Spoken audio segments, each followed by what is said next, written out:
All right, this thing is getting clean. We got the engine bay stripped back. We got the wiring harness out of the way. Just did a quick vacuum to it, so we're getting ready to paint the thing.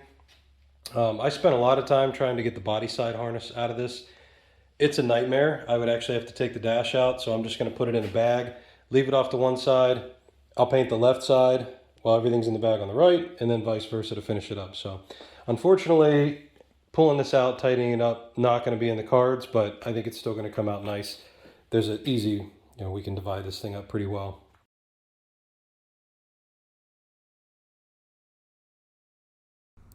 I have been reminded that there is an in shape and out of shape for being a mechanic.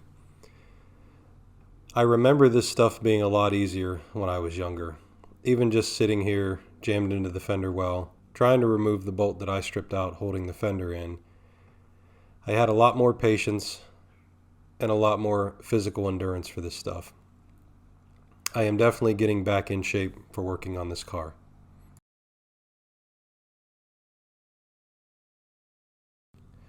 In the 7 years that I owned this Trans Am, it was never in an accident that was my fault. I slid off the road once in the snow. There was no damage to the vehicle.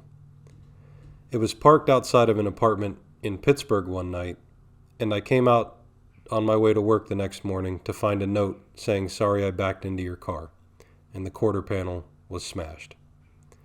That was a repair they did a good job on. Other than that, I had no knowledge of any other accidents.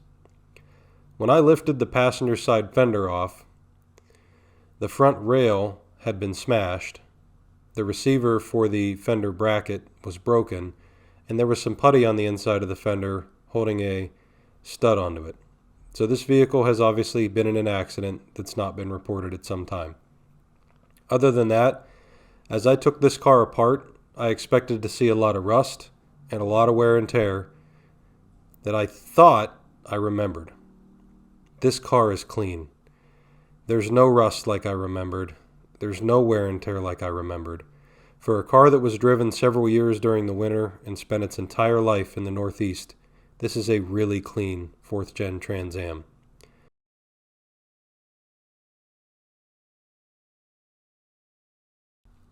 My plan for painting the engine bay included removal of the body side engine bay wiring harness. This is the stuff that includes all the light bulbs, the headlight buckets, some miscellaneous sensors like the coolant sensor and the washer reservoir sensor. But this loom also goes into the driver's side door, up into the dash, into the steering column, and into many other connectors inside the car. At this point, I was unaware that there was no bulkhead connector on the firewall. It's something I should have checked on first. But nonetheless, having this out of the way is going to make it easier to paint the engine bay.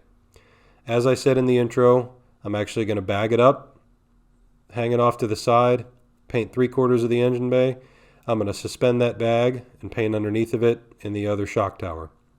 I think it's still going to look pretty good. This isn't the final restoration this car is going to go through. This is just the next iteration that it's going to have before it gets new life.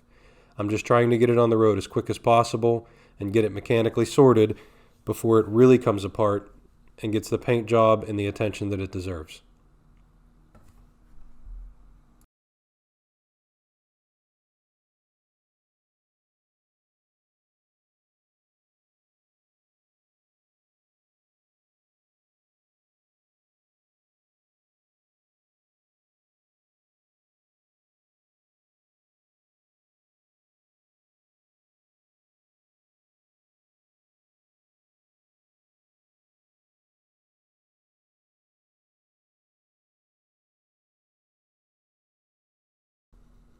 I actually turned in the night before, once I got so far, to spend a little bit of time with the family.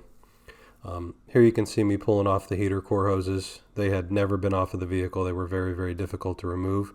And the air conditioning, I don't know if it's called the evaporator or the condenser, that little bin that holds that as well. Really surprised. All the bolts are coming out. I'm not using any penetrating lubricant. I'm not using any heat.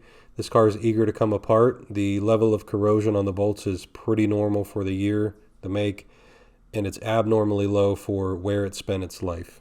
This is a really well-built car. It's kind of, intriguing when you look at how far cars have come and you start working on something from the mid-90s. You know, this was space age technology when it came out, and now you look at it and the wiring's archaic and the size of modules and fuse boxes and like the ABS module, the cruise control module, they're massive, absolutely massive. But the car is well built. They've stood the test of time, especially this one. I put this car through hell when I was younger. It's really exciting to see it stripped back to this level. A lot of dents and dings in the engine bay. I think I added it up one time. I had the drivetrain out of this car around a dozen times in the 7 years that I owned it. Just slashing and hacking, being a kid. Really excited to get it painted, excited to get it back together. You can see me working on and slowly figuring out that those wires are not going to come apart, and eventually at some point I'll give up, but not before I spend a few hours removing the brake booster, taking the door off, and trying to trace all these wires down. So that's going to be it for this one. This is just a disassembly video. I do plan on recording almost everything I can possibly record between now and the time the car hits the dyno and rides on the street for the first time. So if you guys are interested in this stuff, please subscribe to the channel. If you see something I did wrong or could do different, or you have some recommendations on a clever way to save money or something unique to do to the car, leave me a comment. I'm going to be reading them all because this is all brand new. So thanks for watching. We'll see you guys in the next one.